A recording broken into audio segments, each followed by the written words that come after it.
Reese, thank you. What an incredible day of college basketball. And we start with the SEC on ESPN from Columbia, Missouri, where the Tigers and Wildcats meet as ranked opponents for the first time in series history. Number 19 versus number 15, and two teams that love to get up and down the floor. With that, we walk the courtside. Tom Hart alongside Dane Bradshaw. What is seen inside Mizzou Arena already today. To put the pace into local parlance for both schools, it's kind of like Carl Edwards running in Keeneland.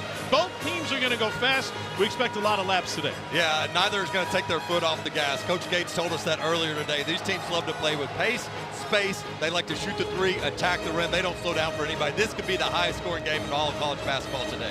The numbers don't lie. Two of the top scoring teams in all of college basketball this final Saturday of the regular season, and a Missouri team that has certainly picked up the pace and is looking to finish as high as number 4 in the SEC. They didn't win, need to get some help, but that would come with it a double bye, so a lot on the line for the Tigers today.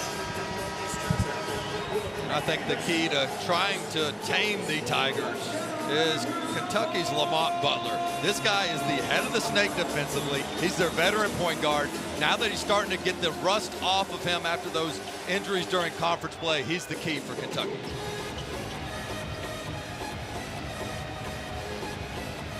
'19th meeting all time between Kentucky and Missouri. The Cats have won 15 of those meetings. It started back in 1960. Should be a fun one today. This morning start in Como. And the tip is controlled by the Cats. They come in at 20 and 10. Trying to finish above 500 in league play. A Wednesday win against LSU. It was a cakewalk in the final home game of the year. Here's Lamont Butler. He's been playing injured. You see the shoulder brace. And he gets into the paint with a spin on the freshman point guard Anthony Robinson. That'll be a key matchup today if Robinson can stay out of foul trouble. Look at the starters for Missouri. It is senior day for this Tigers team. Caleb Grill, their best offensive player, is a senior. He comes off the bench. Bates gets cut off. Here's Mark Mitchell. The Duke transfer has been sensational for Mizzou this year.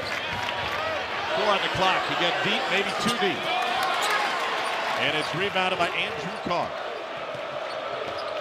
Kentucky coming off of a win against LSU. Missouri coming off of a midweek loss against Oklahoma. They allowed 96 to the Sooners. And Mark Pope has happened to have this starting 5 together for the 3rd straight game now. They haven't had much lineup consistency since injuries started piling up in mid-January. We'll take Oweh off the mark. You see how quickly Kentucky gets back defensively. They've got to get ahead of Missouri, who loves to push the pace. They like to skip it across the side of the court, try to get advantage on the opposite. Gray, not much of a scoring threat. Here's Samar Bates downhill. Got by Carr and rolls it home. Those straight line drives by Missouri are really dangerous, especially Bates going to that strong hand.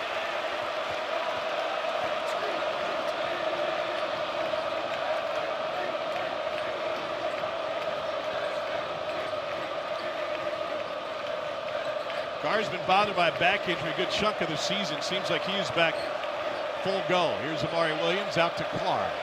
8 to shoot. Working on Mitchell. Now 5 to shoot. Williams forces up the mid-range shot. Kentucky out of sync on the offensive end early. Well, and 3 straight pull-up mid-range shots for Kentucky to start this. Bates no, and it's rebounded by Amari Williams, who's 2nd in the league in boards. Pulls down 9 a game. Butler with a kick out. Brea swings it. And now Carr for 3. Good ball movement. Terrific extra pass by Brea to trust his teammates. Brea is one of the best three-point shooters in the country, but still makes the open one. Here's Anthony Robinson the 2nd.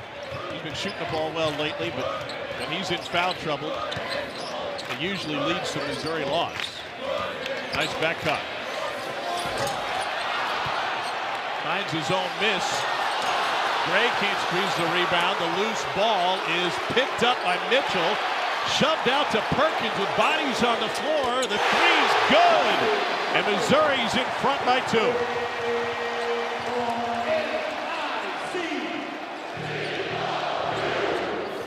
Great effort by Missouri in that possession. Carr can't answer it. And that's going to get stuck. Dane, jump up there and get that basket. Well, Look at this hustle here. You're sitting there diving on the floor and you got a 260-pound teammate sitting on your head, but you'll do whatever it takes as you kick it out. Perkins, nice shot fake, get the defender in there, knock it down as this crowd erupts early. The stoic Dennis Gates, watch the basketball, gets knocked off the top of the backboard by Tony Perkins in a broom. Third season as Missouri's home man. They are a different team in this building than they've been on the road. They've been outstanding, and we've talked a lot about the pace, but their ability to get to the free throw line is what has really changed this team from last year to this year. Dane, the TV announcer said this is going to be a high-scoring game, but the teams have started 3 for 11 combined. Well, and I think a lot of it, too, is trying to figure out one another. Missouri's a team that likes to switch a ton defensively, so Kentucky's got to try to figure out what matchups they want, where they can find the slips, and some of those counters to the switching Missouri team. What a year it's been for Mark Pope. He was left with a bare cupboard. He built this team from scratch, and they got off to an incredible start, including the win in Atlanta against Duke. Kentucky won its first 5 against top 25 opponents, and it was easy to see that Mark Pope was ahead of schedule in building this program at Kentucky. Well, and they got some confidence with those key non-conference wins early, and it had been a perfect ride as they've had their share of adversity with the injuries, and of course with Jackson Robinson out for the season. At least they know what they got now, and having Lamont Butler, again, 1 in blue, especially when you enter March and so much of it's about guard play, they've got a great one. Here's Perkins again, off the back of the rim. Robinson, another offensive rebound for the point guard, and he draws a bump. It's the first time Lamont Butler. And that is a big play by Robinson. You beat Butler to the loose ball situation off the offensive rebound, and he was intentional about trying to draw contact. Dennis Gates wants to get Butler in foul trouble early. They know this Kentucky team is not the same with one on the bench. Great job by the young point guard Robinson to initiate the contact there. On a home game for senior Caleb Grill, who's a top 10 offensive player according to Ken Pom. He was as efficient as they come. Second in the SEC at 43% from 3. He is a bucket. See if they go to Grill immediately, looking for Bates off the screen. Harassed by Oweh. Mitchell behind Perkins. 9 to shoot. Bates tees it up. And a big rebound ripped down by Brandon Garrison.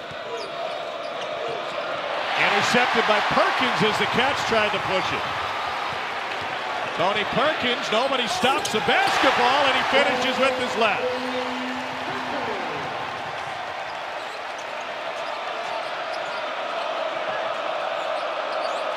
What a fantastic crowd and environment on this Saturday morning in Columbia, Missouri, between number 19 Kentucky and 15th ranked Mizzou. Garrison thought about it. After hesitation, he puts up an air ball. Not the start that the Cats had in mind. Kentucky 1 for 6 from the floor, and Missouri's transition game is going early. When we return, we'll have a breakdown of what makes Missouri's running so effective. Well, Missouri's a top 10 scoring team, and they're that way because they get 18 a game in transition. Yeah, and a lot of that can be on these live ball turnovers. They do not hesitate. They are looking to push. They are committed to the pace, and they have great spacing in their transition. If you want any chance at beating Missouri and slowing them down on the offensive end, you better get back in transition, take care of the ball. Look how effective they are. However, if you can stop them, as we take a look at what's already happened today with Perkins, he's going to get this thing and push it up the court. Nobody stops the ball and just takes it right at the defender.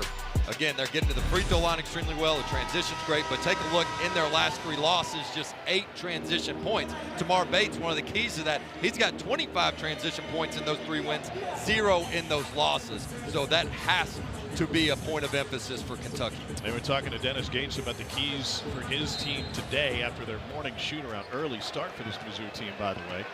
And he said, we cannot foul. We cannot put the other team at the free throw line. It limits how often we get to the free throw line, and it certainly has an impact on transition. Here's Grill off the screen, working on Chandler, who's just into the game for the Cats. Contested 2, and it's rebounded by Garrison. Missouri's done a really nice job defending without fouling, but also keeping Kentucky away from the paint. It's been all mid-range shots, and that's where Missouri has really gotten crushed in some of their recent losses, is in the paint. Kentucky has had issues at the point guard position going all the way back to the Gonzaga game when Kriisa was injured and eventually lost for the season. Lamont Butler has been in and out of the lineup due to health issues. Jackson Robinson was one of the backup point guards. He's not available for the rest of the year. And so we see Colin Chandler running the point right now for Kentucky.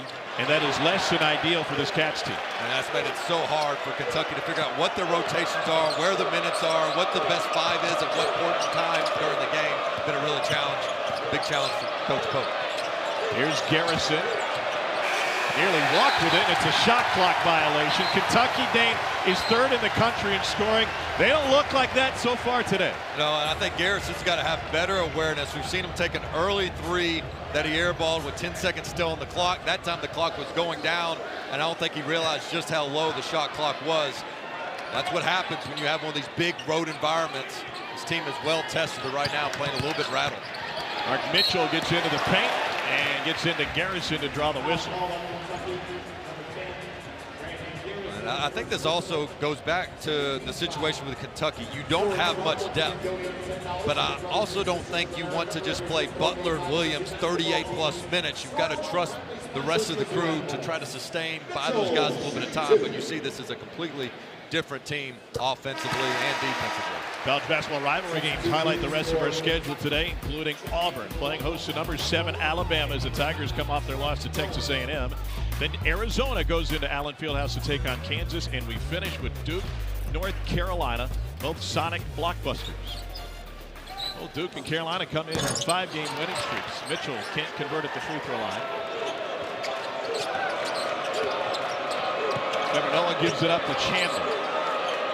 Mario Williams is back on the floor. I had a long chat with Kentucky head coach Mark Pope last night at their shoot-around in regard to his substitution patterns. Drill, gamble, Carr into the corner for Chandler. There's a trap. Noah all alone underneath, gives it up.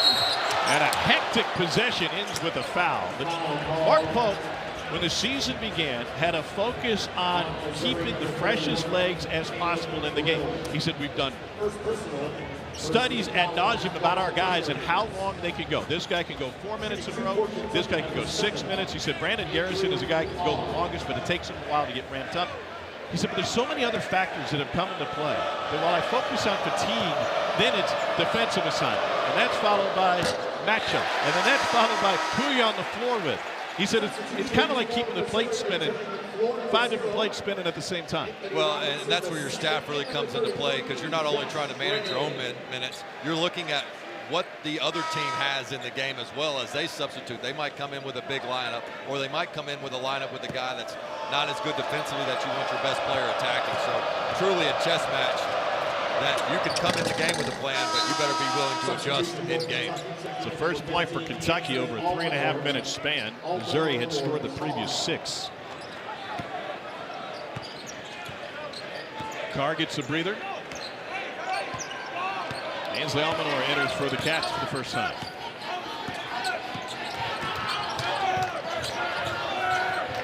Robinson. Butler thought he pushed off to get open. Shot clock at 10 now. Anthony Robinson, sophomore, gets tied up by Lamont Butler. And that is the second on Lamont Butler early on. What did Dennis Gates tell us early this morning? He said Lamont Butler is the key. We've got to be able to attack him and get him off the floor. Yeah, force the officials to make a call. That's why Robinson has been ball heavy in this game. Not because he's over dribbling, but because he's trying to go at Butler. Dennis Gates so stoic on the sideline, but I can promise you he was cheering inside when the officials called that second hand check. Anthony Robinson II has had a breakout season for Missouri after a decent freshman year. Sidestep 3. And the rebound is corralled by Missouri, but another foul against Kentucky will go against Colin Chandler. That is already the 14th foul on Kentucky here, 6.5 minutes in. Missouri is one of the best teams in the country getting to the free throw line, and you see why. They've already piled it up, and they should be in the bonus shortly. Butler will get a breather. And they just got destroyed last year at their inability to get to the free throw line, and on the other hand, putting teams on the stripe, and that's been such a huge key to their turnaround. They've done it with personnel, they've done it with emphasis on getting to the rack. Mitchell, strong move down the lane. They left it short. the year Amari Williams has had 11 points, 9 boards a game for the transfer from Drexel. Oweh floater, no good. Yeah, but that's where they had the switch. Oweh's got to pull that out and give Williams the ball. He had a guard on him. Brill lets it fly. And Brea fouled from behind by Oweh. It's a first on 0-0. Kentucky has started his game 1 for 7 from the floor. The only make was an Andrew Carr 3. Well, and take a look at Williams. He's going to have the guard on him down low. You've got to get the 7-footer of the ball here. That's what Missouri wants you to do, is shoot a contested tough 2 over Mitchell.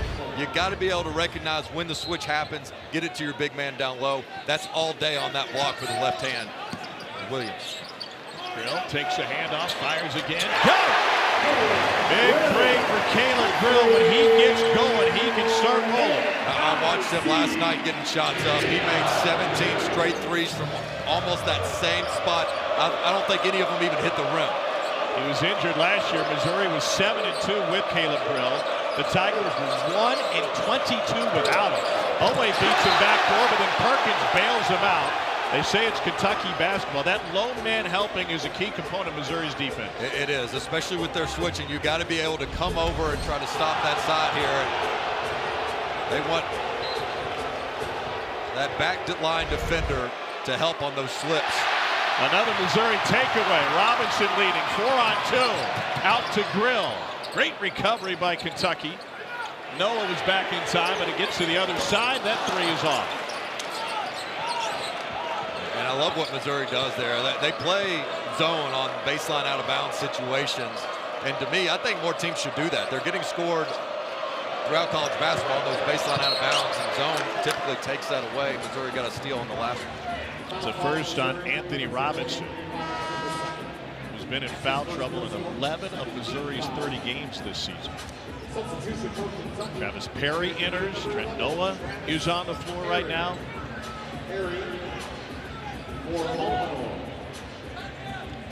So 2 subs on the floor with 3 starters. Cats haven't made a field goal in 5.5 minutes.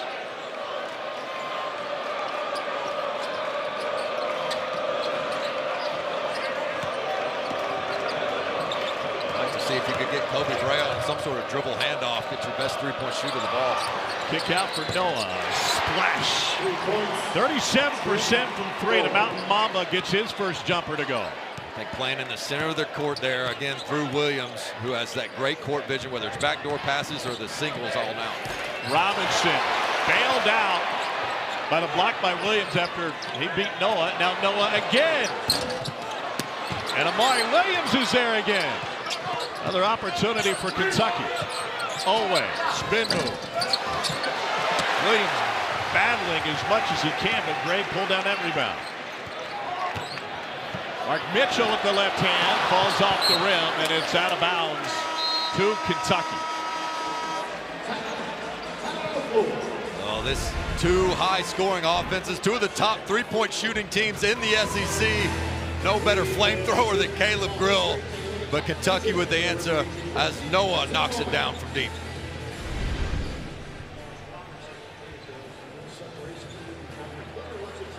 Stretch to try and increase their seedings. Here's a look at the game summary so far.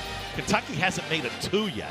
2 for 11 from the floor. Missouri's got 6 second chance points off 5 offensive boards. Yeah, when Kentucky has gotten to the paint, it's been settling from that 5 to 8 foot range. And Missouri has really answered the challenge. And I think they've started to take it personal. I mean, that last game, Oklahoma just went right at them all game long, whether it's with their bigs or with the guard straight line drives. Missouri's defense really is stepping up on their home court right now. Mark Williams kicks it into the corner. He's a great passing big man. Mark Pope says it's not by mistake. They do a great job training their bigs at both vision and having great hands to be elite passers. He missed on an assist on the Brea miss from the corner. Big lineup from Missouri with Brea at the 5 and Mitchell at the 4, and a Tigers turnover gives it back to Kentucky.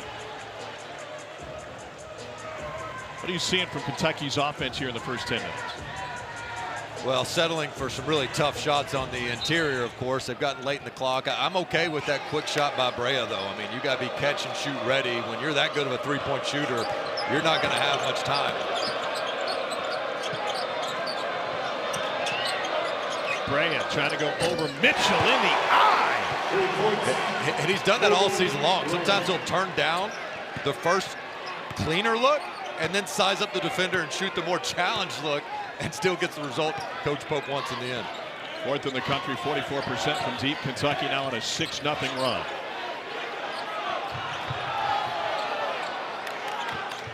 Mitchell back out to Robinson. Robinson has it rejected by Williams. Gray, 4 to shoot. Robinson again, 2 to shoot. Stripped by Oweh. Fantastic effort by Kentucky. It's a shot clock violation, and they finally will stop play. Dennis Gates insisting that he already had possession, and it shouldn't have been a shot clock violation. I think they probably should have blown it dead sooner, but because they didn't blow it dead, to Dennis Gates' point, hey, there was a possession recovery. He tries to throw the ball here. There wasn't a clean recovery. It didn't look like in real time. But usually that results in a controlled catch. If you're going to save the ball out of bounds and throw it in, I think that's Dennis Gates' point is, hey, that was a controlled catch, meaning Kentucky got possession, turned it over, should have been a reset of the shot Following clock. plays under review as far as the shot clock possible violation or not. Don Daly and company will take a further look. We've got a fantastic crew working this game today, including Jeb Hartness and Lucas Santos. So here's Robinson after getting stripped by Oweh, and the question Dane's going to get some clarification will be if there was possession by Otego Oweh in the corner. What else did Mr. Santos have to say? That's what they're going to take a look at is, did the shot clock expire before that controlled catch by Kentucky on the dive for the loose ball? And then, of course, a timing situation. If that did occur, how much time went off what should have been a shot clock? Yeah. I got the ball loose before Oweh had possession. I agree. And I think they were just delayed. You see the officials haven't called for a shot clock After violation. review, the shot clock violation stands. Yeah, when it's a timing issue, you can go further back than you ordinarily would on, say, a goaltending situation or ball out of bounds. When it's a timing issue, they can rewind it a little bit further back as they did there. I think it's the right call. You think this game matters to these teams? I mean, they're both top 10 in the country in scoring. We've already had 3 shot clock violations this morning. They are playing some defense. They're hustling. I think this crowd, the energy, and what a perfect way to cap off just a remarkable SEC conference season by 2 top 20 teams going head-to-head right now. It's the first of many massive matchups in the league today, including Auburn and Alabama to follow in their rematch. Williams, 3 assists a game. Noah gets cut off. 3 to shoot. Brea's going to have to hurry. Instead, he gives it up and deep in the corner for 3. Huge bucket for Travis Perry, the freshman out of Lyon County High School. Now, that was perfect shot clock awareness. I thought Brea was going to have to force up a tough shot, but he knew he had just enough time to find a shooter in the corner. Back cut by Grill and ball pinball around after the Mari Williams steal. Cats up 2, looking to add to it. Oweh gets by Bates. Gray was waiting. And into the hands of Caleb Grill. Stolen away by Oweh. To be the first 2 of the game for Kentucky after making 4 threes. And where that really hurts is Oweh was struggling. He was 0 for 5, and you never want a great scorer to get an easy bucket, and that's what Oweh did right there. Missouri uses a timeout. We're back in half a minute.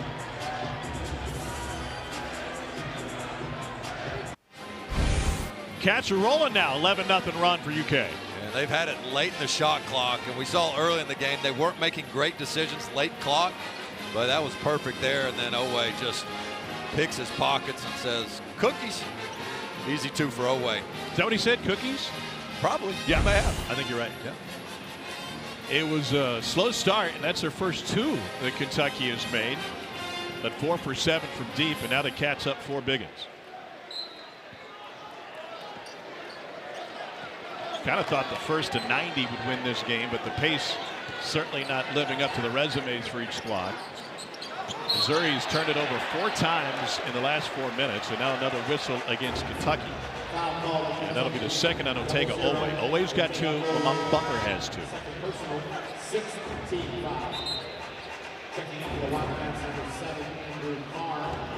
This is a Kentucky team that came into the season completely rebuilt when John Calipari left for Arkansas. And Mark Pope basically started from scratch. He brought Jackson Robinson with him from BYU. Colin Chandler was going to head to BYU, brought him along. 0 holdovers among rotational players from last year's team. Wow, Brea just dump trucked his way to the rim. I was waiting for a turnaround jump hook, and he's like, no, I'm going to bury this dude and go on his head. Rarely do you see somebody get to the rim and finish over the top on a back down play like that. Put Carr in his pocket. Brea fires from the logo. Why not? We've got 2 of the purest shooters in the world out here tonight with Brea and Grill. Mar Bates, who's senior, with a pull-up jumper off the back of the rim. He's only got 2 points here in the first half. 13-point score per game. And a Kentucky turnover. 18-13 catch use, an 11-0 run to jump ahead. Well, rarely do you say mouse in the house when the other team's center's guarding you, but that's what happens when you're a 7-footer Gray. And then how about Brea pulls up, just says, "You gonna back off me? If I can see it, I can make it."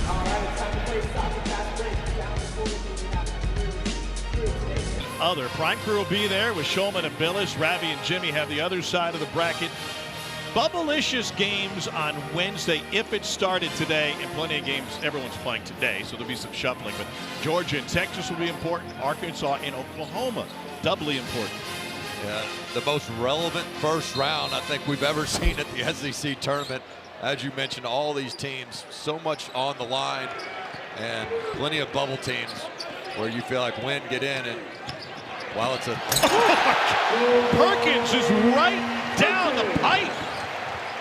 Well, and that's all Dennis Gates. Set play out of the timeout. They saw something on film, and then shoot around. They went over that exact scenario with some ball screen action to get them going downhill. Perry tees one up. That's off the mark. And Missouri with an opportunity to push. Here's Pierce. And he takes the ball with him to the ground, and a whistle will go against Kentucky. Missouri in the bonus at 7:04. It's a second on Brandon Garrison. Well, see how Perkins is going to come off this screen, and look at Grill. He's going to set that second screen. So what they saw was the big man likes to have that drop coverage. And so they have a second screener, Grill, set that second ball screen. Makes it really challenging on the defense. And again, just you get this late in the season. Everybody knows what the other opponent's going to do. What wrinkle and counter can you throw in to try to pick up 4 to 6 points a game? And you saw one right there by Dennis Gates, setting that double ball screen that Kentucky probably hadn't seen, at least not on film with this Missouri team. 1-on-1 for Trent Pierce. Empty visit. He's 59% from the line.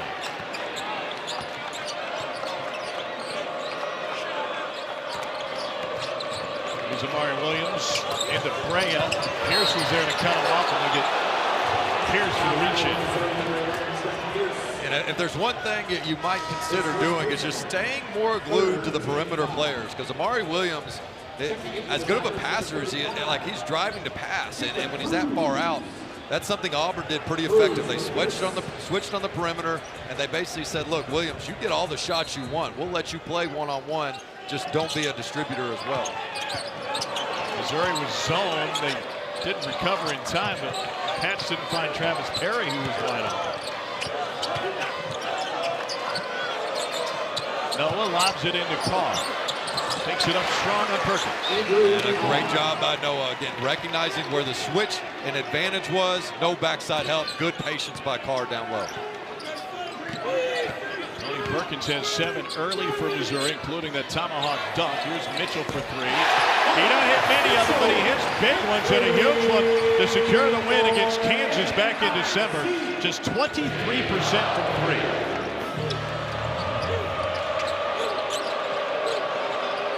Brea cut off, gets it inside, and Perry has it sent the other way, and then Perry steals it back.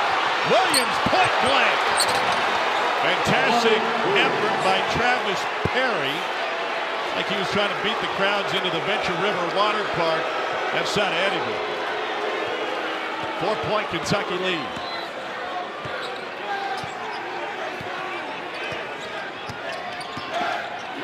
Perkins penetrates, fade away.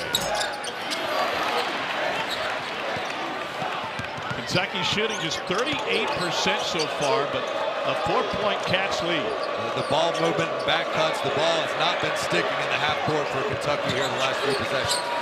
Perry got in the paint, turned it over. Yeah, you just can't keep it in all that traffic. Get the ball out, get it reversed.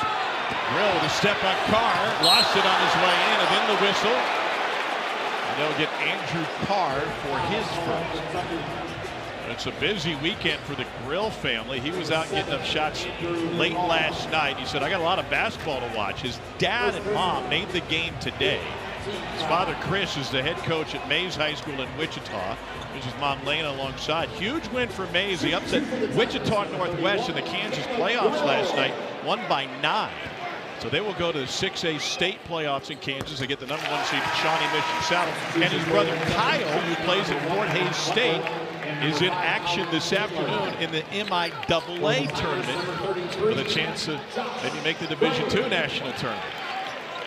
Do you think the Grills have seen some basketball in their days? I think their blood pressure is pretty high around March. I mean, they're probably thinking, why do we do this to ourselves? We just go from stress gym to stress gym, and they got some winners, man. And Caleb Grill, I've loved watching him evolve over the course of his career. And C.Y. Young, the assistant coach, really taught him how to be on balance more, spreading his feet just a little bit, and that's what's catapulted his three-point shooting percentage from 30 to one of the best in the country, over 40. 1-3-1 look for Missouri for the first time. Hard screen from Williams, and the payoff is Williams gets fouled and Grill up to his knees after taking that shot. Always a good option when you can ball screen the top of that zone, and Williams such a big body that if you can screen the zone, good job by Butler just getting penetration. It's just a same stuff you would run against man, you can run right here, and then that's a perfect spot to get Williams with that left hand. Hit him so hard he knocked his sideburns off. Williams at the free throw line, 64% from the stripe this season. Here's our NBA Saturday primetime game on ABC and ESPN+. The association's best rivalry, 302nd all-time meeting between the Lakers and the Celtics. Coverage tips with NBA Countdown at 8 Eastern, 5 Pacific. Larry Williams bangs them both home. Really impressive response by Kentucky after getting down early, loud crowd. Things weren't fluid at all on the offensive end, but found a way. It's been by committee for Kentucky to get this lead. Noah and Perry both to the bench. Perkins with a fancy move. Gray, thunderous follow. That won't go. Chandler running the floor. Late pass from Brea, but Bates commits his second personal foul in the span of 15 seconds. Missouri doesn't convert on that one, but it's the same play. They just did it on the left-hand side. They see that defender and drop coverage, and then look at Williams. He's going to get that second screen, so it's 2 ball screens, and then they're just unable to convert. But same play that Perkins got that big dunk on the right side with. Lob out to Chandler. Wanted to mention that yeoman's effort that Perry and Noah gave Kentucky, the 2 freshmen from the state, coming in and giving quality minutes for Kentucky during this run to take the lead. Here's Chandler from the corner. Knocked out of bounds by the Cats. Missouri, 29% from the floor. 3 of their 7 makes have come from behind the arc. They're just a different team when they don't run, and even more so when they don't get to the free throw line. Big chunk of their scoring. Grill blocked by Chandler. Numbers for the Cats, 4-on-2. Amari Williams, freight train, fouled by Perkins. He wasn't going to stop until he ran right through the stanchion. Under 4 timeout at Mizzou Arena. Number 19, Kentucky, after a slow start, has found its rhythm. 4-point lead for the Cats. All right, Zubin, thanks. It really is fascinating what Dennis Gates has accomplished this year versus Missouri having a winless season in the league last year. What's the difference between this year's Dennis Gates' team and last year? I thought he was talking about you as a play-by-play. There's always room for improvement. You get most improved in my book, Tom. I think you've been really good. You were like kind of 0-18 last year. Yeah, thanks. I think the year one success, you can't underestimate how much that helped going through an 0-18 season, where the team, the roster, the program, everybody knew this guy was up for the task. And the self-awareness to say, all right, we've had some bad breaks, yes, with the injuries, but there's some things that we got to fix with our roster too. And we've seen them get to the free throw line better. We've seen them add better depth at the 5 spot with guys like Josh Gray. And they've done just a terrific job at getting better at what they do with the transition and the live ball turnovers, while also trying to help some of the weaknesses that have haunted them the past couple seasons. Another one coming for Amari Williams. Injuries played a key role in Missouri's struggles last year. Mentioned Caleb Grill was injured for a good chunk of the season, especially during conference play. John Tonji, who's having a sensational year for Wisconsin, was on this Missouri roster last year. He barely saw the floor. And there was a point late in the year where my take was that both Tonji and Grill could have been on the floor, but Dennis Gates made the executive decision with each player saying, you know what, it's better if we don't burn a year for either one of these guys, and Tonji and Grill both taking advantage of that. Chandler with a burst to the baseline, finds Carr. Carr got off balance, but still got it to roll home. He's got 8. Largest lead of the game for the Cats, up 8.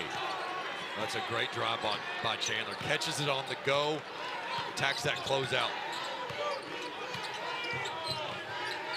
Missouri's on pace for its worst field goal percentage in a single half at home this year. Cruz off the bench has missed a couple of threes. Kentucky working on a 6-0 run. Butler's got him on skates, and Carr can't finish, and now open floor for Anthony Robinson through traffic. Now Gray, and he's fouled. Frenetic pace, a couple missed opportunities. Great end-to-end speed by Lamont Butler, but misses the bunny after he got the angle. And then look at this. This is how you drive a closeout. When they say attack closeouts, that's what you got to do if you're Chandler. Not the triple threat. There's a time and place for it, but he drives the closeout, gets the penetration, gets those paint points. Again, that's where Missouri's been at their worst, is defending the paint. And Kentucky starting to get there now. 8 paint points on the night. Well, Kentucky has been a great 2-point shooting team all season, did not get off to a good start. SEC Story premieres Monday night. Volunteer for life. Your teammate, Chris Lofton, who now makes his home in Lexington in his very private cancer battle during the 2007-2008 season. Begins at 7 Eastern, 6 Central on the SEC Network and the ESPN app. I really want to watch that, but then I learned that you have a role in the show. Well, they did invite me for an interview, and I thought it was just getting testimonies from players that Chris Lofton looked off his entire career. As you see right there, I mean, wide open, this little circle back pass. Just the first pivot, hit me. But you can see the defeated look on my face of, here we go again. Yay, Chris. I mean, only one of the best shooters in college basketball history. Why wouldn't he give it up to you? That's going to be an awesome story. Tune in for that one. This guy's remarkable, as you mentioned. Kept it private throughout his senior year, fought through cancer, and has lived to tell about it. And just one of the best examples, greatest teammate I've ever had. He seemed to up his game when Tennessee matched up with Kentucky, and he was wearing the big orange uniform. Yeah, it's one of the great underdog stories you'll ever see. Tigers have missed their last 6 field goal attempts. Meanwhile, Kentucky starting to put it together. Williams with the deuce. Kentucky came in 3rd in the country at 57% from 2. Cats missed their first 8 from 2-point range today. What happens there? Pierce tried to gamble and get that steal. That's fine if you get it. If you don't, you put your defense in a bind. Mitchell on Williams. Tough move to try to work inside, but the great length for Mark Mitchell gets him to the rim and in. Really physical drive there and great patience with a pivot. Got to his spot.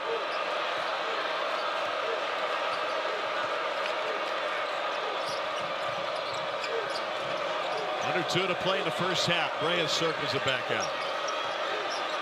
Carr with a matchup inside on Jacob Cruz. Brea dancing on Pierce. Says, I'll take it. Nobody else needs to touch it. Man, you don't want to be on an island with Kobe Brea. You just know it's a matter. You know he's going to shoot the three. He knows he's going to shoot the three, and you still can't stop it. Better off being on an island with Gilligan. Here's Mitchell. Right around Butler, who's playing with 2. Mark Mitchell's got back-to-back buckets for Mizzou. I think Butler tries to do something more aggressive there if he didn't have the 2 fouls, as you mentioned. Cruz is in Brea's shorts. And that's a better matchup now for Missouri. Turns into a fadeaway. Kobe Brea taking over. He's got 11 of Kentucky's 35. And Kentucky will use a timeout with 1:08 to play in the half. Trying to grab it. A couple of quick possessions before the half ends. Well, you want to take advantage of the switching for Missouri. Brea likes his matchup, says, all right, step back, 3 ball in your eye. And Missouri says, that's fine. We're going to get a more lockdown defender on you. He says, try again, next man up, go to the bench, send somebody else in, try to guard me. Nobody can right now.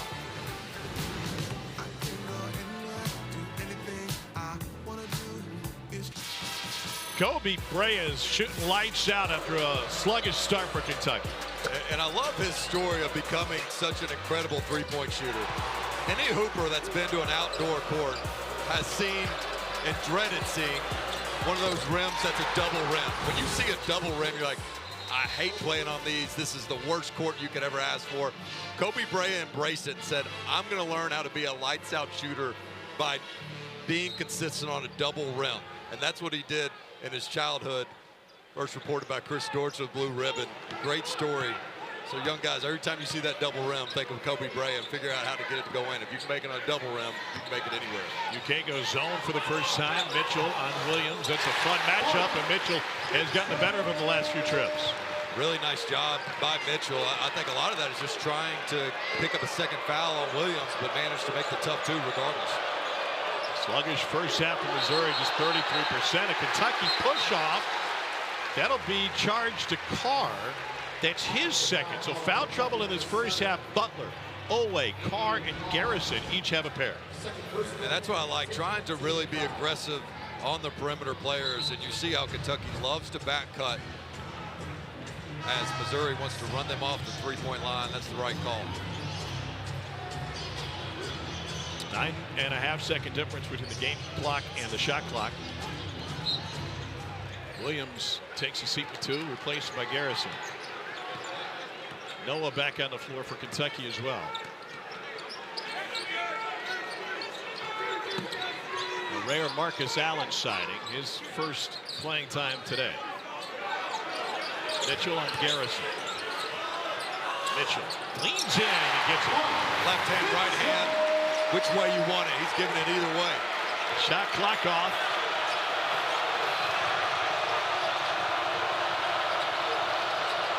Here's Chandler. No one picks him up, and he buries the 3. Last second for Missouri. Caleb Grill midcourt. Just off the front of the rim. Colin Chandler's first bucket of the game extends Kentucky to a 9-point lead. The Cats are 17-1 when leading at the half this season. Our score at the break in Columbia. Kentucky 38, Missouri 29. Let's get to the studio. Zubin, Josh, Malcolm, gentlemen.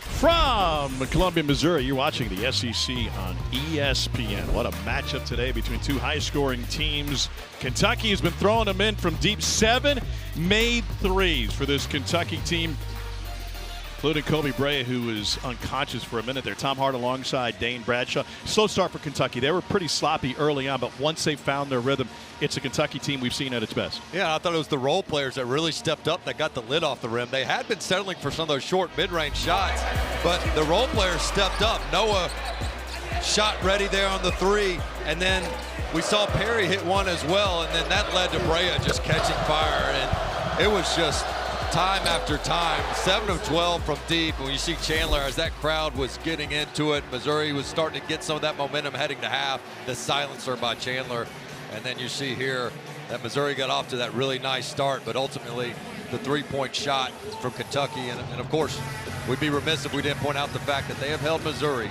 to just 2 fast break points so far in this game. That is the key to beating the Missouri Tigers. Missouri trailing at home for the 3rd time this season. They trailed Cal at home by 16. Came back to blow them out. Trailed A&M at home but lost that one. Perkins guarded by Brea. Behind the screen, Perkins lets it fly. And Carr with the rebound. Perkins is a 30% shooter from deep.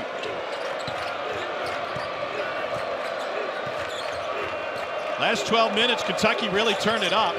Cats made 12 of their last 21 shots. Robinson got his hands in on Butler.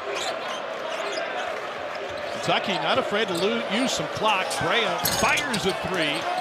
May have made contact with him, but no whistle. Oweh skipped to Butler. Mismatch on Mitchell. Williams working on Gray. He just will not turn right. When he gets the ball in the post, he is going left almost every single time. I think if Williams would spin right every once in a while, he'll get more looks on that strong hand. We're going to whistle, and that's going to go against Williams. It's a second on Amari Williams. Missouri only went to the free throw line 7 times in the first half. They are 2nd in the country in free throws made. They are 3rd in the country in free throws attempted per game. 20 of 27 on average. So they're well below their season average. I thought Kentucky did a nice job in the first half with Butler. After he got that second foul, they didn't sit him the entire rest of the half. They still found a way to get Butler in the game, and he played responsibly with those 2 fouls. Now he can play a little bit more free here in the second half. Mitchell has 5 makes from the floor. The rest of the team only 6. Kansas City native who started his career at Duke, and he goes 1 of 2 from the free throw line.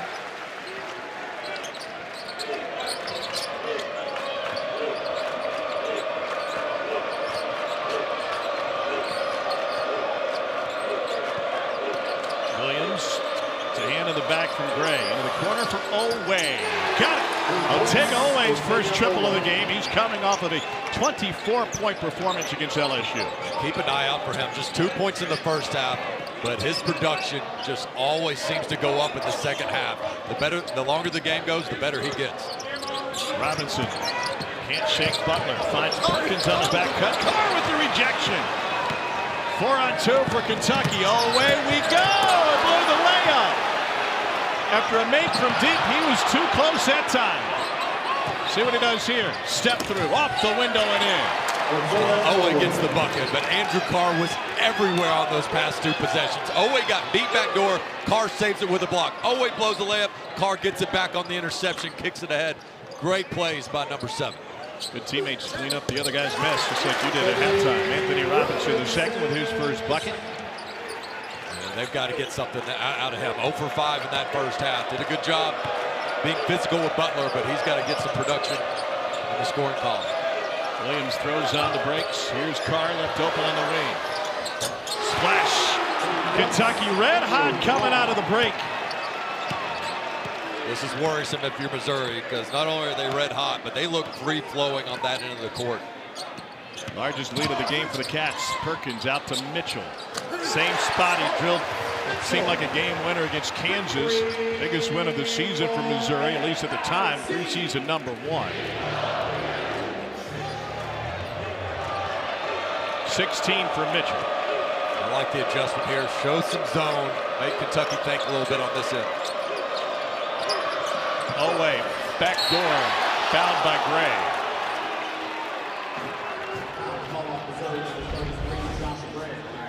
Well, here's the scramble. Here, Carr coming in to save the day. And then after Oweh missed the layup, Carr says, no problem, I'll give you a second chance. Great kick ahead. Really good effort by Carr, and Oweh takes advantage of a second opportunity. So here's Oweh. 2 years as an Oklahoma Sooner. First year with the Wildcats. As a 4-star recruit coming out of Brea Academy in New Jersey. What a difference maker he can be. 2 wins. He scores 26 a game. In the last 4 games and the 2 losses, he's only had 3. What a performance he had in the second half at Oklahoma against his old school. Just put the team on his back. Scored the final 18, including the game winner. Showed you what kind of heart this kid has. He's a better second half player. Numbers support that. Here's Mitchell.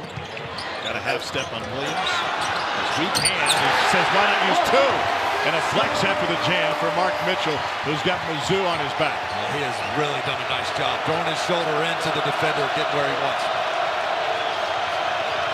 Mizzou Arena coming alive. Perkins gamble, Brea mid-range. Made him pay. It just seems like every time this crowd has gotten their loudest, Kentucky's come up with a shot. Bates being aggressive. A rarity. Gregg cleaning up, no. Second chance, no. And Mitchell fights for it, but Oweh comes out with the loose ball. At 5-on-4, they'll push it. Butler. He had Brea waiting in the corner. Oweh takes it himself. Gregg was all over Williams' back. Give him a ladder next time. Perkins got some space, and that goes against Missouri. Chicken wing for Perkins. His second personal foul takes a bucket away. We got a little chaos on the court. Things are getting interesting in Columbia. 12-point Kentucky lead.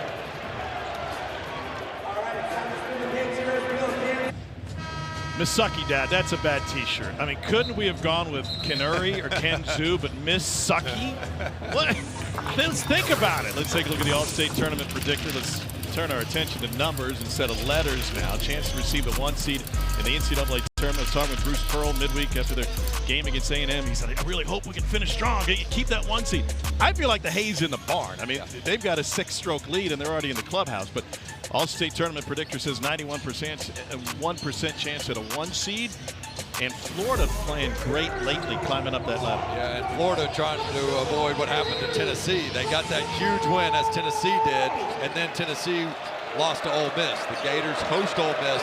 I'm sure Todd Golden's telling his team, and he has their full attention on just how good that Rebels team is under Chris Beard. They're doing some sensational things with year 2 down there in Austin.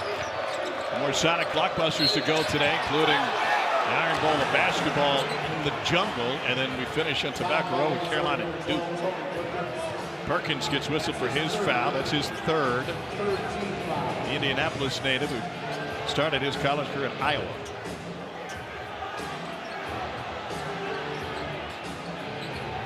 We'll see Marcus Allen again. Dennis Gates goes deep into his. Well, regardless of who's in the game right now, Missouri's got to get some offense from their defense. Just 3 steals in this game. They average close to 10. They've got to get those live ball turnovers, try to get something going on the other end of the court transition where they thrive. Brill forced to chase Brea. Here's Carr on the other side. Butler in the paint. Great finish for guys playing hurt. Nearly fell on that left shoulder. And no turnovers so far in this game with Butler. He has controlled the pace and tempo on that end of the court. Watch 25 in gold. Mark Mitchell has 13 of Missouri's last 15 points. He waits in the corner. Bates takes a turn. Allen fights for the rebound, and it's to the Golden Girls. It'll be Mizzou basketball. That's the kind of ball Dane Bradshaw would have dived after. I can multitask. Yeah, why not? Perkins stays in the game, playing with 3. They can't get Grill open. Fantastic defense by Oweh. Yeah, you nailed it. Really good job. Not just trailing them, but staying glued. Brea's hands results in a knockaway. Missouri has 14 to shoot now on a baseline out of bounds.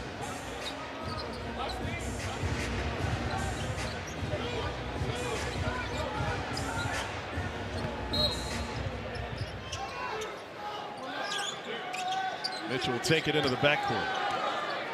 He's guarded by Garrison from the top of the key. Mitchell got a bump from Garrison, who locked him up. And that is the third personal.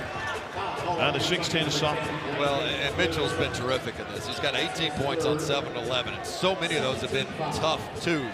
I just don't think that's a recipe to come down 14. And so Mitchell has been their best offense so far, but that's not going to bring you back. They've got to get some of this three-point shooting going with Grill. They've got to get stops on the end of the court, preferably live ball turnovers. And on top of that, even if Kentucky does score, they have not done a good job getting the ball out of the net and kicking it ahead the way they ordinarily do. Yeah, Missouri's been stuck in the mud, and Grill loses it across the end line. Like the demolition derby at the Boone County Fair, they're just banging into each other. Yeah, that's just not where you want to try to inbound the ball. A 2-foot pass right next to each other in traffic. Kentucky, give them credit, blowing things up on that end of the court. 8th turnover of the game for Missouri.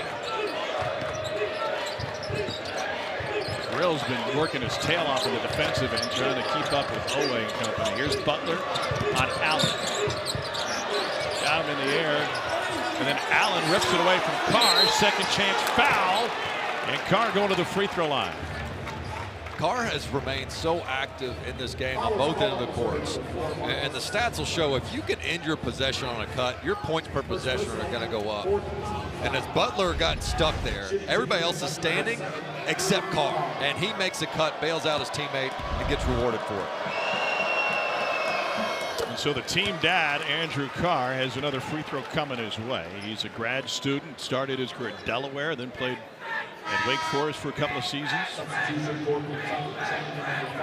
And a lot of attention on Butler and his health, and obviously the story in Robinson being out. And Kriisa announced that he will not be back this season, but just as important, Andrew Carr is getting back to his old self. He battled through some of his lower back injuries, and he's starting to look like the player he was at the beginning of the season. Kentucky has scored 16 points off of those 8 Missouri turnovers. Cruz replaces Allen now. And Kentucky on a 6-0 run over the last 2 minutes. Missouri squad that has lost 2 in a row and 3 of 4. It was an uninspiring performance of their loss to Oklahoma in the midweek. Here's Cruz.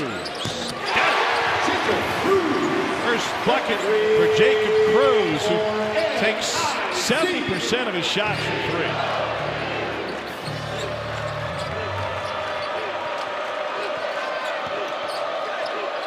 Oweh matched up with Grill now. Carr wants a touch. Oweh. Got it. Time and time again, when Missouri makes a big shot, Kentucky has answers. We saw Chandler do it to end the half. We saw Brea hit a mid-range. That time Oweh hits a mid-range. Oweh getting it going in the second half as he has all season. Mitchell rolls it home.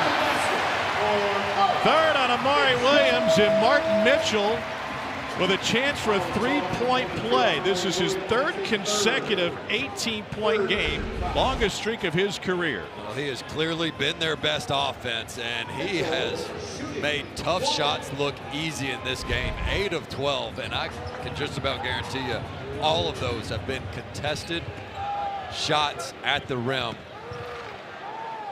Talked with Mark back in December about the Missouri-Kansas rivalry. It was a huge win for the Tigers, knocking off #1, and immediately the discussion turned to comparing it to Duke, Carolina, and we get that version on Tobacco Road later tonight.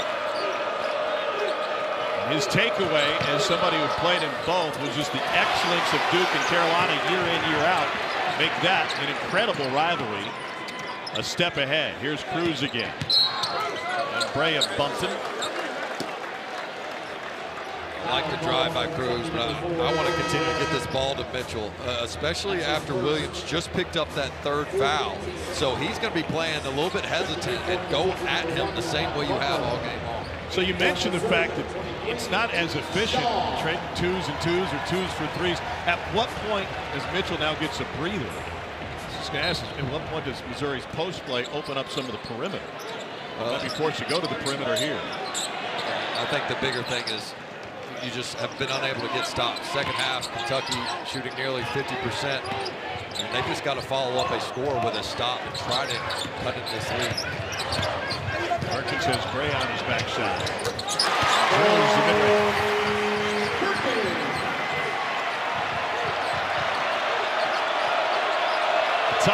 by 11. They're on their feet again here in Columbia.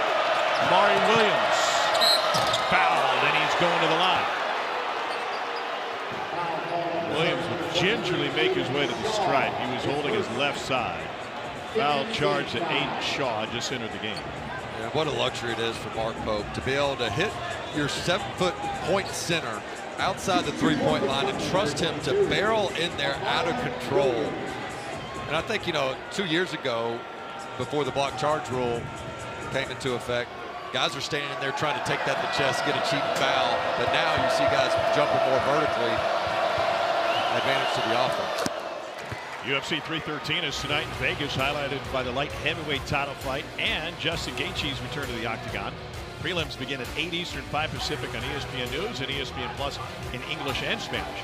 The main card begins at 10 Eastern, 7 Pacific on pay-per-view.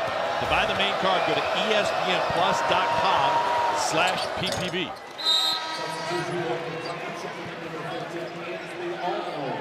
So Williams into double figures, replaced by Almanor. And I'm surprised Dennis Gates doesn't counter with Mark Mitchell immediately. This seems like the game we were expecting. Two high-powered offenses, two of the top 10 in the country, and now we're starting to see a flow for each of them in the half court. Almanor whistled for a foul.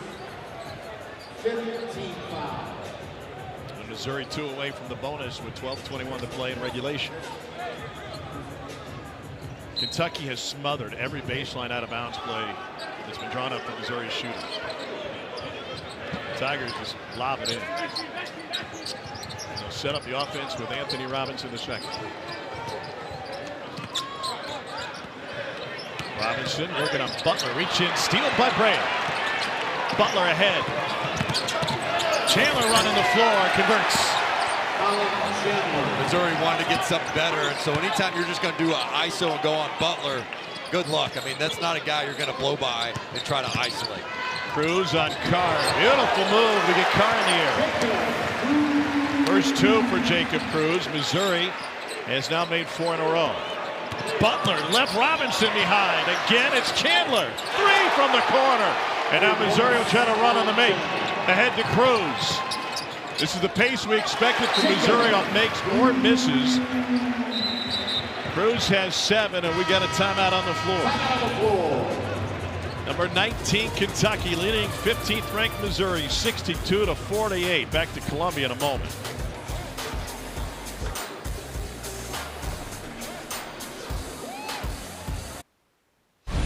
Well, Kentucky getting a chance to run thanks to elite defense. Well, and great advanced passing there by Butler and Chandler, sprinting the court, good spacing, and then Butler once again penetrate, kick. Really simple game when you can space the court with shooters and you got a ball handler that can penetrate.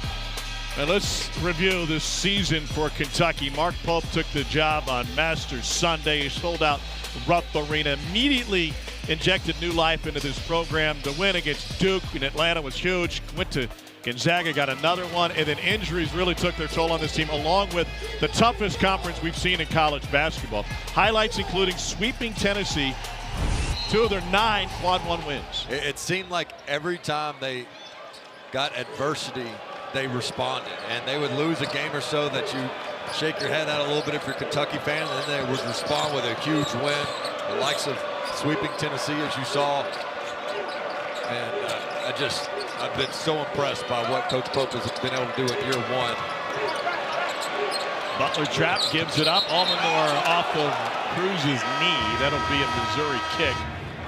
Kentucky first 9 minutes, just 2 for 12. 19 for their last 32. Mark Pope's team has turned it up. We have a timeout on the floor after the previous team called timeout by Missouri. Dennis Gates looking for any edge he could possibly find. Magic, how about Brady Cook? At 23 game in Lexington, Missouri used a fake punt to come from behind after trailing by 2 touchdowns. Brady Cook threw for 1, ran for 1. It was a huge win for Missouri and a tough loss for Kentucky. Here's Oweh. Oweh leaves it short. Kentucky has 4 players in double figures out of their 62-point effort this afternoon. Almanor takes a seat. Carr replaces him. Williams remains on the bench for Kentucky with 3 personal fouls. Marquez Warwick is in the game for Missouri, number 1 lurking in the corner. He is combustible as an offensive player. So is this guy, Caleb Grill for 3. See if that's the one that really gets them going. A chance to get a stop, followed by a score, cut this thing into single digits, and really create that home court advantage. Missouri 18-1 in this building this season. Oweh picks up Brea. Butler guarded by Cruz. Got deep. Put him to sleep with the fadeaway. You got to sit on his right hand. 78% of the time he drives, that's going to his right, and they just let him get that straight line direction. Warwick behind Gray's screen. He's a Lexington native, Henry Clay High School. Perkins turned his ankle. Oweh rips the ball away, and a left hand finish into the Photons. Points off turnovers are becoming a huge part of this game. Now 20 for Kentucky as they are beating Missouri at their own game with some of those deflections leading to live ball turnovers and then buckets on other ends. It may have been a bang of the knees for Perkins. He's lost his footing. And he can barely get back down the court. It's been another terrific second half by Oweh. He's got 10 points on 4 of 8 shooting. Something about the second half that he just really thrives in once he gets a feel for the game.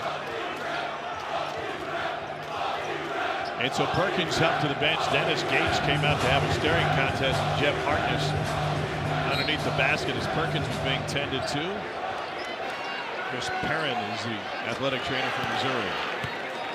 Here at Norm Stewart Court, where Kentucky made its way through a sluggish start to this game to get a lead all the way out to 16. Cats are 11-0 this season when leading by 16 or more. Offensive rebound, Warwick tries, got it! And the Lexington native has his first bucket. 1,000-point score at Henry Clay High School.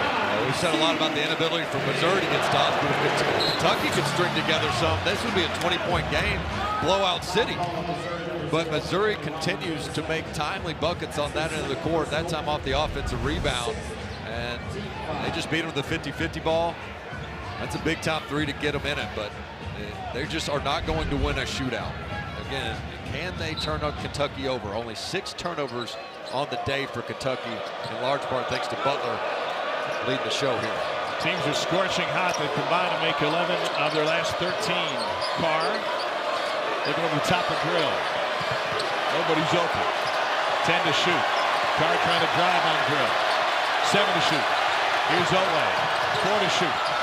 Left it short. Rebound carried out of bounds by Missouri. Cruz and Mitchell. 12-point Kentucky lead with 9 to play. My question is, did it hit the rim? I think they're going to take a look at it. I thought Oweh's shot hit the rim.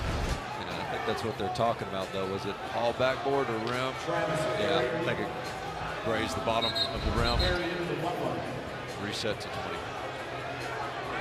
Travis Perry re-enters for Kentucky as Butler gets a breather. Butler only played 8 minutes in the first half due to foul trouble. Don Daly's going to put the headset on and take a further look at this one. Shouldn't take long, right? Mark Pope going to steal a timeout. Mark Pope is one of 5 Division I head coaches at his alma mater that also played in the NBA. And you can feel kind of that. After review, the ball hit the bottom of the rim. Shot clock is reset to 20. With the way Mark Pope coaches, not just stylistically, but analytically, you can feel that NBA influence in the way he coaches. Well, and I love the self-awareness when he talks too. I mean, he knows he's continuing to learn as well. He goes, yeah, you know, we haven't done a great job at this year, or we got to figure out a better way to do this, whether it's rotations. And this guy is so smart, and he does it in such a humble way. Like when you're talking to him, at least for me, I'm like, I'm talking to somebody way smarter than me, and he's very humble about it. 5 top 10 wins for Kentucky. Missouri gets a takeaway. Well, that feels like the first stop in what, like 3 or 4 game minutes, it feels like. Missouri had an 18-point comeback in the SEC ACC Challenge against Cal. Meanwhile, Kentucky has never this season has yet to blow a 16-point lead. Perry back to the bench.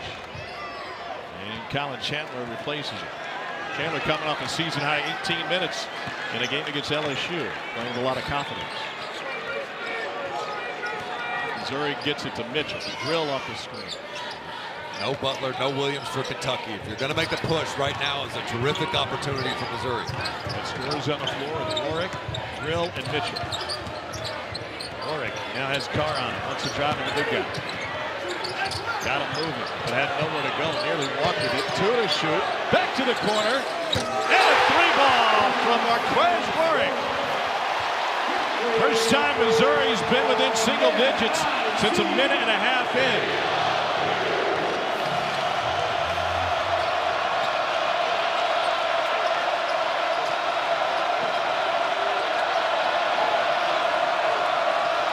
Brea left alone. Carr offensive board. Second chance for the Cats. Into Garrison. Skips to Chandler. Cats using some clock. 9 to shoot. Chandler an air ball. Just barely grazed the bottom of the iron. Windows open for Mizzou. Here's Mitchell. No. Cruz fights for the rebound. Goes up against Carr, got a piece of it. Great defensive effort inside by the 6'11" Andrew Carr. Chandler shovels it to Garrison, who blows the layup. And then Mitchell whistled for the reach-in.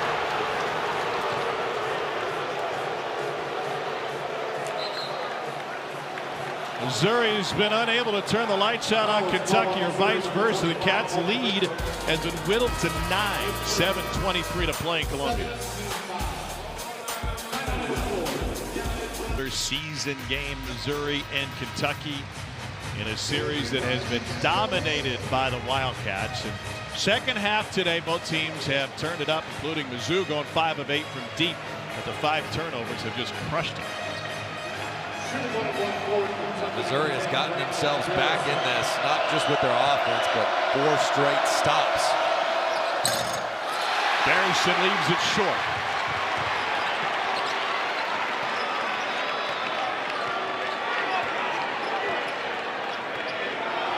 Drill lurks in the corner, bottom right of your screen. He hasn't gotten it going today. Warwick can score in bunches. Had Drill for a split second, couldn't get it to him. So out to Mitchell, 6 to shoot. Mitchell now matched up with Chandler, goes by him and into Garrison, gets fouled and will go to the line. That is number 4 on Brandon Garrison. Good decision by Warwick, and nice job by Mitchell just making himself available as Warwick picked up his dribble, was in no man's land, and get the ball to Mitchell, get out of his way. 27 on a really efficient afternoon. So here's Mark Mitchell. He was a McDonald's All-America coming out of high school. Went to Bishop Miege in Kansas City, then Sunrise Christian in Wichita before heading out to play for Duke. He's got 21 today. 2 years at Duke, made 67 starts, including a run to the Elite 8 last year. Kansas City, Kansas native, teams up with Tamar Bates, both from the other side of the river, to give Missouri a veteran scoring punch, but it's been Mitchell who has delivered so far today. And Tom, we mentioned when Williams and Butler were out of the game, you felt like, man, that's an opportunity for Missouri to really cut this lead. And they've gone on an 8-0 run the last 2.5 minutes. The 2 stars and back in for Kentucky though. Here we go, 7-point game, under 7 to play.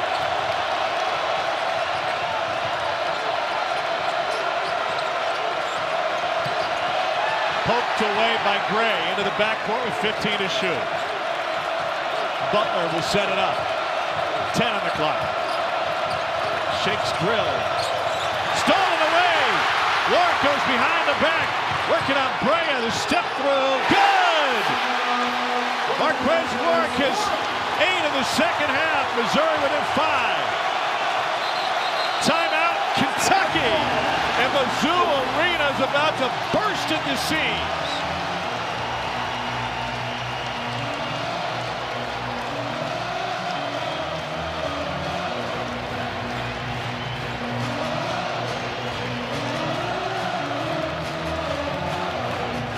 Well, one of the reasons Missouri is so good at home game is what we just saw. They're able to turn teams over. They've only lost one home game all season at 18-1. Uncharacteristic play by Butler. Warwick right in the passing lane, and he sees the defender retreating. Good job attacking. Smooth, patient steps there to get all the way to the rim. And all game long, it just seemed like the timely buckets of Kentucky kept this crowd quiet. Yet the last 3 minutes, a 10-0 run, and that's Missouri basketball right there. Has let their defense lead to offense, and why they have been so tough right here on this court. 18-1 at home, 3-8 on the road. The scoring is nearly 10 points better. The shooting is across the board better. And the style of play feels like it's easier to be disruptive defensively when you're on your home court. Yeah, I think so. And right now, too, like Butler and Williams, I've been resting. But as a player, Tom, just because I'm not tired doesn't mean I'm in the flow of the game. And so it takes a possession or two to get back in the rhythm. See if they can find a way to run through Williams, who's been their point center all year long. Beautiful pass from Butler, but Williams got a shove, or at least a hip check from Josh Gray. It's a second on Gray. Kentucky in the bonus with 6:10 to play. Mari Williams is only a 64% free throw shooter, but he was perfect today. 6 for 6.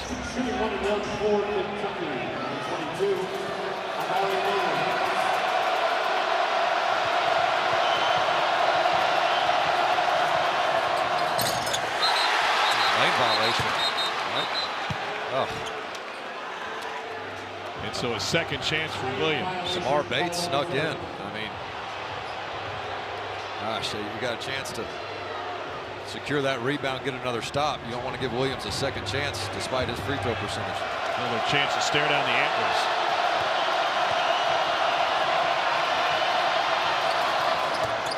Kid does push-ups like Dane's workout class. Williams earns another. Is that a CrossFit push-up that we just saw? Yeah, I've got those. My favorite movie, Little Giants, was watching that with the kids. So my pull-ups are with a little bit of a boost. I've got a stool that helps me get my chin above it. I'm a little bit better at those than I am. It was a 7-point game with 7 to play. Now a 6-point game with 6 to play.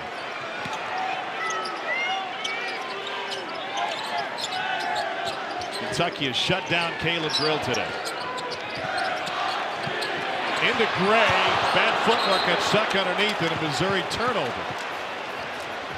Yeah, Grill was working time and time again to get open. Oweh has done a terrific job just staying glued to him. I mean, it's easy to tell somebody, hey, go out there and shadow that guy, don't leave him. But when you're having to fight through screen after screen and do it, Oweh has done a really nice job on Grill in this one, who's only gotten 6 looks at the rim. Meanwhile, Kentucky, last 4 minutes, 0 for 4. Batted away by Warwick. Brea at midcourt. Carr saves it. Oweh, yes! Oweh with a second chance for Kentucky. Carr continues to make big plays that aren't going to show up in the stat sheet. Just finding those 50-50 balls. Warwick all along. Out of bounds off of Kentucky. This is a scramble here off a terrific deflection by Missouri, and it just becomes a loose ball situation that Carr finds a way to get to. He's going to get credit for the assist, but just his ability to make plays and be a cleanup guy on the defensive end and offensive end has truly been an X factor in this one. 13 second-half points for Oweh. Andrew Carr with 13 points and 9 boards. Doing the dirty work. Butler's got blood exposed, and he's going to have to go over and chat with Brandon and get cleaned up.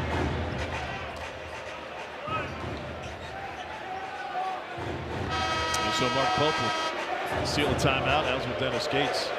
It's like when you cut yourself shaving this morning. Just coagulate that stuff, put a wrap on it, show up ready to play. It's the last time you heard the word coagulate. That's why you're a pro, man. That's why I give you most improved this year. I mean, it's not just Dennis Gates' turnaround of his program this year. It's Tom Hart. Coming back like where you were Gilmore, last year, baby. you're just in the cellar. Look at Grill. He's going to continue to move, and Oweh just stays with him, never lets him get a touch. And the challenge is Gray is not at his best on those slipping of screens. He's a really good defender on ball screens and one of their best rebounders. But I think that's where you see Mitchell right now in this smaller lineup at the 5. Kentucky has extended the lead to 9. Mitchell with the ball fake. Between his legs on Williams. Carr digs in. 5 to shoot. Cruz from deep. Bates with the rebound. Up and in for Tamar Bates on his senior day. Well, they have lived with the second chance points. That's now 13-2 advantage Missouri. And nobody stops Lamont Butler. Just so smart with the ball in his hands. He sees a crease and he gets from point A to the rim so quickly. Bates slipped on his way in, and he'll charge Kentucky with the foul.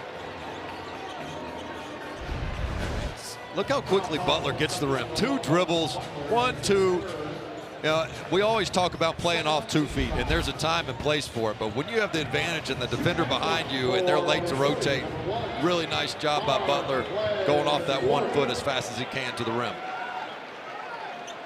4:28 to play. Marquez Warwick, 6'3", 190, graduate from Lexington, who started his career as a standout for Darren Horn at Northern Kentucky. Gets 1 more free throw. School record 2,200 points with the Norse, 3-time All-Conference. Part of 81 wins in his career, including a tournament team playing for Darren Horn, whose son Walker is on this Kentucky team. And Warwick drills them both. All 10 points for Warwick have come in the second half.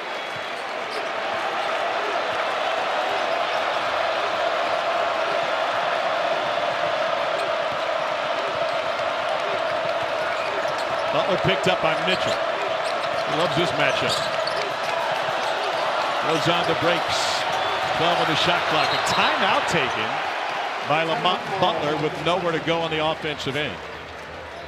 4:09 to play. Kentucky clinging to a 7-point lead. Killers bring us back. Kentucky clinging to a 7-point lead in front of a packed house at Mizzou Arena. Welcome back. Tom Hart alongside Dane Bradshaw. We're just days away from the postseason, and both of these teams have designed at least getting to the second weekend, if not something deeper. How does this atmosphere, everything in this building, prepare them? I think you could not ask for a better postseason tune-up in terms of quality opponent. You've got styles of play that you're going to match up against you. I mean, the film is out on both teams, and they're having to figure out how do we adjust when everybody knows what our strengths and weaknesses are, find those creases and wrinkles and counters, and both these coaches have done an excellent job. Again, these are 2 of the top 10 offenses in the country, and we're seeing them play like it here in this second half. And just because you know what they're going to do offensively doesn't mean you're going to stop it. And these are 2 dangerous teams where this feels like a Sweet 16 type matchup.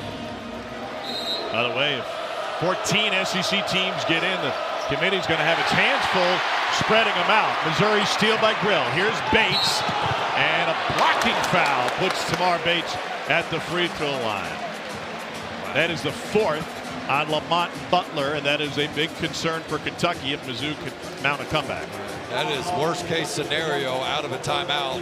Butler felt like he had to use a timeout to begin with when he got stuck with the ball, so you lose one there, and then your out of bounds play gets disrupted by Missouri's zone defense, and to top it all off, Butler gets hit with a blocking foul. So Tamar Bates at the free throw line.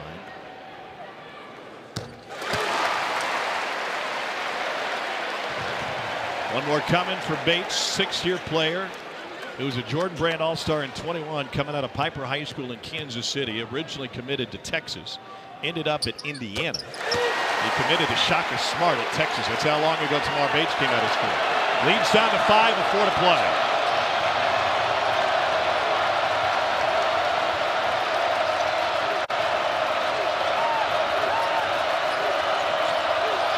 Warwick went spilling. Carr in the vacancy. And a foul on the shot by Carr.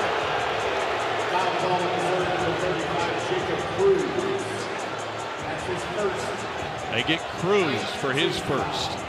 Carr does a nice job making himself available on the slip there. I think they saw a bump on the hip on the way up of the shot. Dennis Gates not happy with that call. Left it short. 79% free throw shooter. 3 for 5 today. What a scene.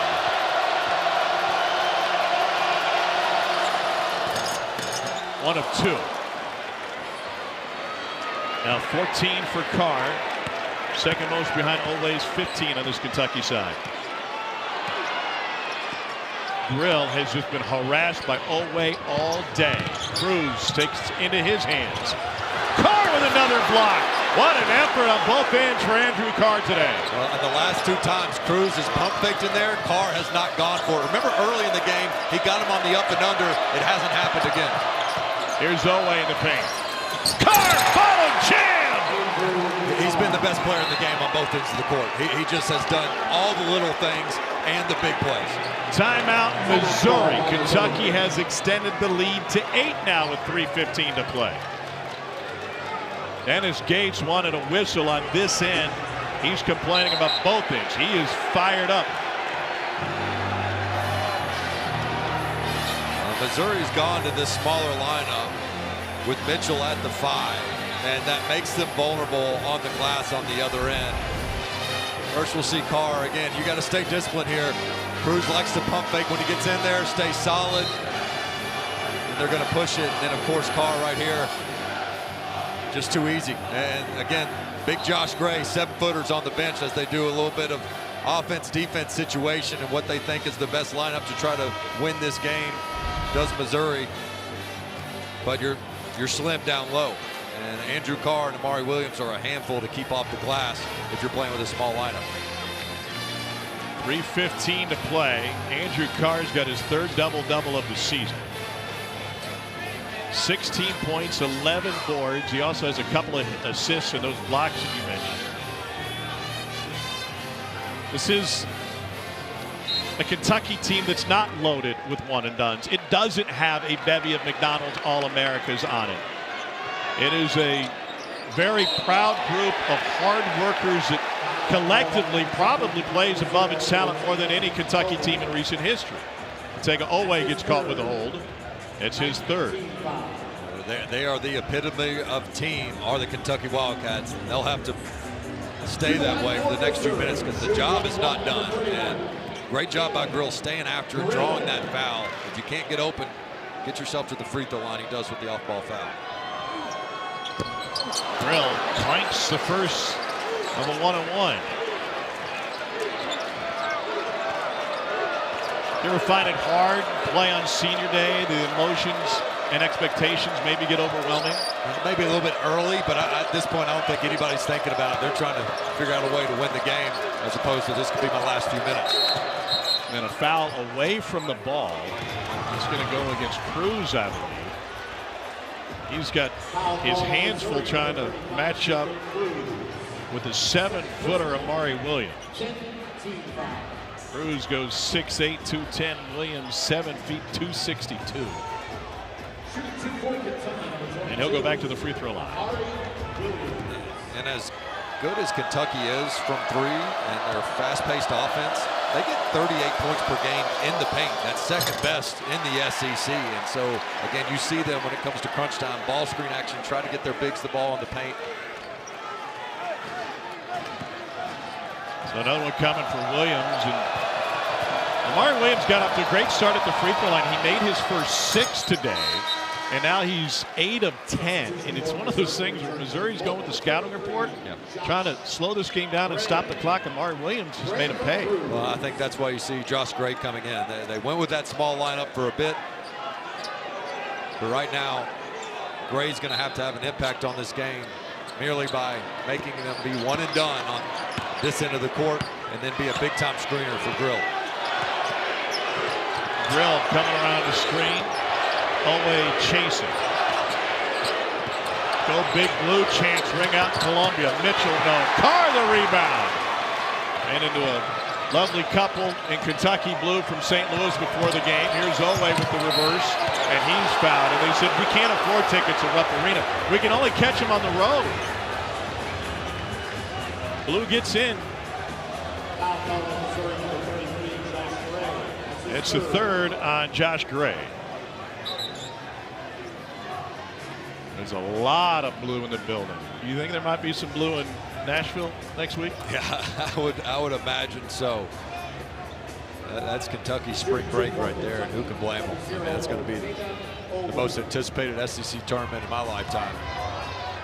I'll take Oweh at the free throw line. Just 1 of 2 today.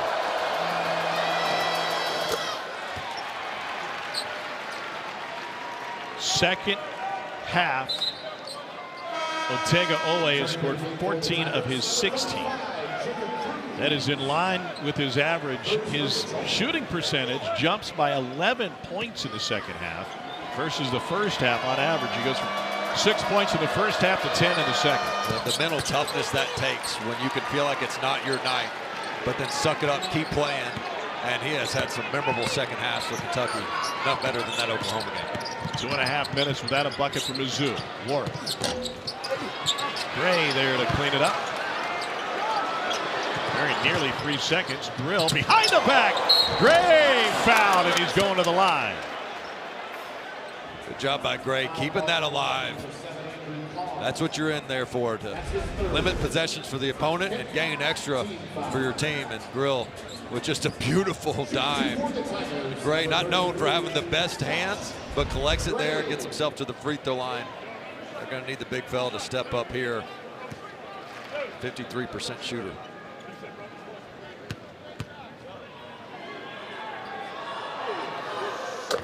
Gray started his college career at South Carolina, spent 3 seasons with the Gamecocks. Pardon me, he actually started at LSU back in 2021. Been in double figures 1 time this season. 2 of 2. If you're Kentucky, if you take care of the ball and make free throws, you win this game. If you turn it over and miss free throws, Missouri's got a chance. 2:06 to play. Oweh trapped in the corner, has nowhere to go with it, and it's taken away. Then Grill lost a handle on it. Crows wanted to fire, but he was covered up as Kentucky recovered. Now he'll fire. Got it! Jacob Crows with the huge 3. He's into double figures. It's a 6-point game.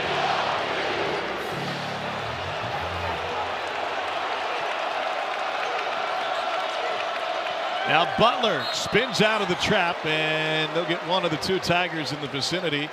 It'll be Grill for the reach-in. Just a big-time contested 3 by Cruz, who anticipated that switch. And even though the 7-footer was coming out to contest, he was ready to pull. Remember, Kentucky just that 1 timeout, so have to be very selective. Can't tell you how hard it is to do what Butler just did, though, to catch it in that deep corner and split that trap before you get yourself in trouble. Really good play.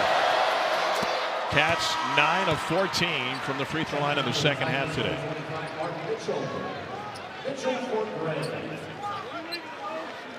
Second Iron Bowl of the season's coming your way. We'll get you to Alabama at Auburn in about 15 minutes. So get started in the jungle.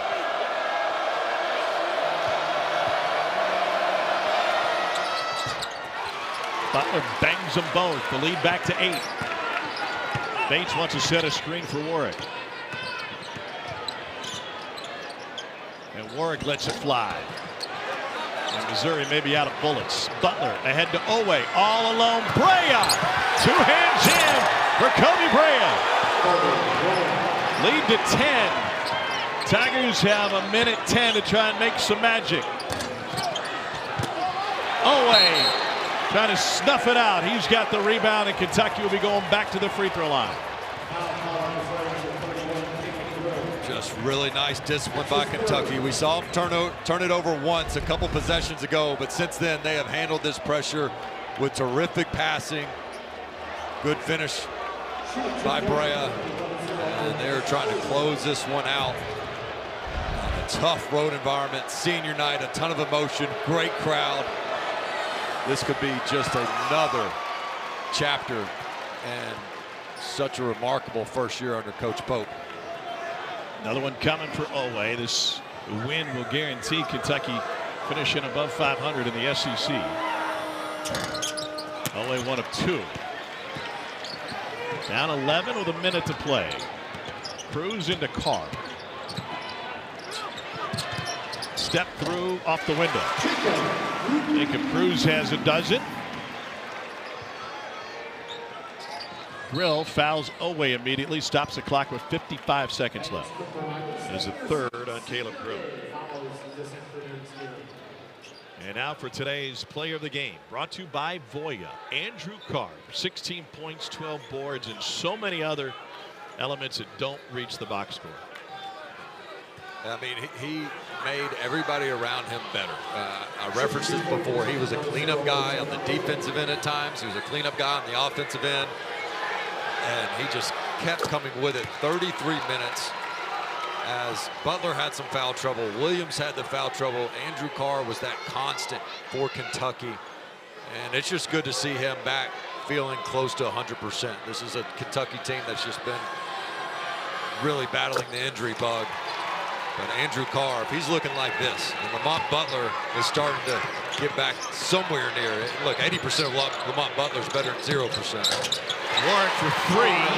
Toe may have been on the line. See if that comes to play later. 8-point lead. Oweh. It's around Cruz. And will flare it out for Brea. What a year it's been for Mark Pope to build a foundation. His first year as a head coach at his alma mater. It's a 20-win season. He'll finish 2 games above 500 in SEC play, and he is one of the few coaches who's spoken out and said, we are going to Nashville not to play. We're going to the SEC tournament to win it. He knows how much it means to that fan base to have another great run. They haven't had one since Shea Gilgeous-Alexander was wearing Kentucky blue. It was the last great Kentucky run in the SEC tournament. I mean, to put in perspective, of course, the opportunities in this year's SEC have helped this, but they've taken advantage. They've had 7 wins coming into today over the AP top 15. That's the most in program history. And a win here, as it looks like they'll close out, would tie Kentucky with the 92-93 Indiana team and 78-79 Duke team for the most top 15 wins ever in a single season. 33 seconds to play. Warwick with another 3. Inbounded to Oweh. Grill with the slap foul for his 4th. Pardon me, that's his 5th. So that will bring it in to the home career of Caleb Grill. 8 points on his senior day. He was a fantastic high school athlete at Mays High School in Wichita, Kansas. There are his parents watching from the stands. He said, I love playing high school football because as the quarterback, you are forced into a leadership position.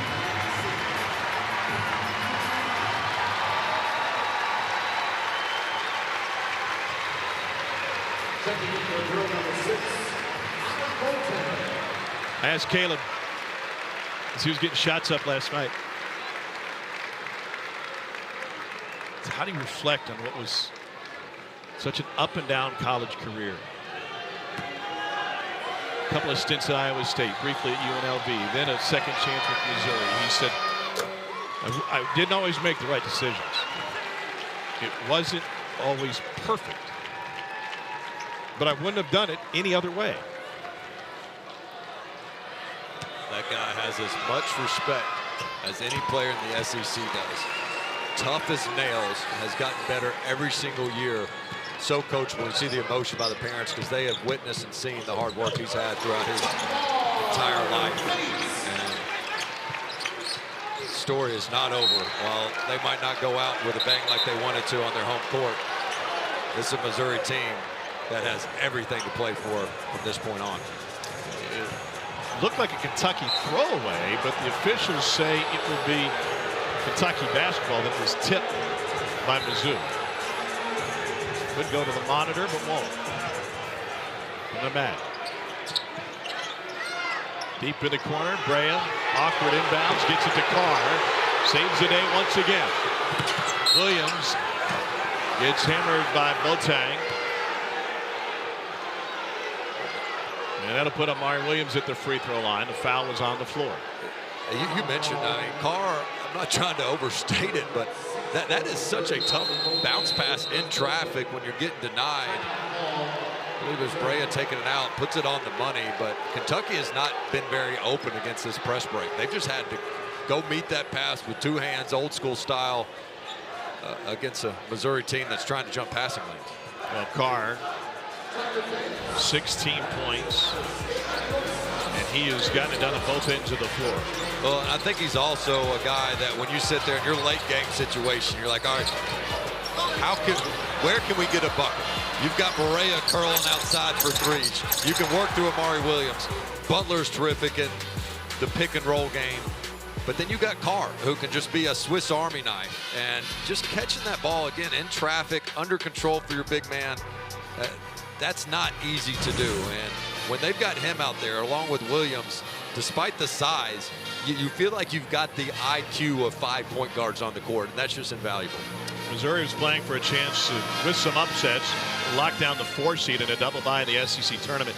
But the Tigers, if they don't pull this miracle off, will go into Nashville having lost 4 out of its last 5 games. How does that impact how you think of Missouri going into the postseason? Well, I think they've got to find a way to win games when they're not dominating from the free throw line and they're not turning people over, leading to transition points. That to me, the book is out. All right, you can beat Missouri if you limit their transition and you take care of the basketball. And they've just got to find a way to win some of these games where they're not going to be able to just outscore you in the 80s. And certainly when you get into a neutral site situation instead of the comforts of this home building, the Tigers are about to drop to 18-2 on the year. Amari Williams from Nottingham, England. One more coming.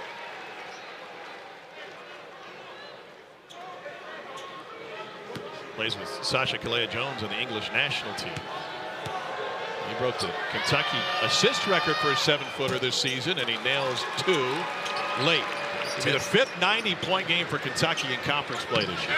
10 of 12 from the line for the big man. 64% on the year. So stepping up. Warwick goes into Oweh, and he'll be shooting 3. There's a 4th on Oweh. All right, I asked you what you think about Missouri going forward. What about Kentucky? If the Cats can keep Lamont Butler on the floor, that seems like a big pivot point for the Cats in the postseason. 1,000%. And their work in the non-conference is going to certainly reward them with a favorable seed in the NCAA tournament. So can this team make the Sweet 16? Absolutely. From there, remains to be seen. I mean, they're shorthanded. But look, if you can make it to that second weekend, you can see that Final Four. And so this is a Kentucky team that every time they've been counted out or you think, okay, great season, it's about to go downhill, all they do is respond with some impressive performance. Jeremy Sanchez getting in the floor late for Tamar Bates. Missouri will have the senior festivities post-game. Warwick with 17 for Missouri. And the Cats will run out the clock. Kentucky goes to 21-10, 10-8 in league play. Missouri drops to 21-10, same record in the league at 10-8. And Andrew Carr and Kentucky come into Columbia and notch a monster win, and they'll hit the postseason with very real momentum in Mark Pope's first season at the helm. 8th win against a top 15 team this season. It's a program record for Kentucky. Final score, Cats 91, Tigers 83 for Dane Bradshaw. Fantastic crew. I'm Tom Hart. Let's get you to Chapel Hill. College game day. Reese Davis, it's all yours.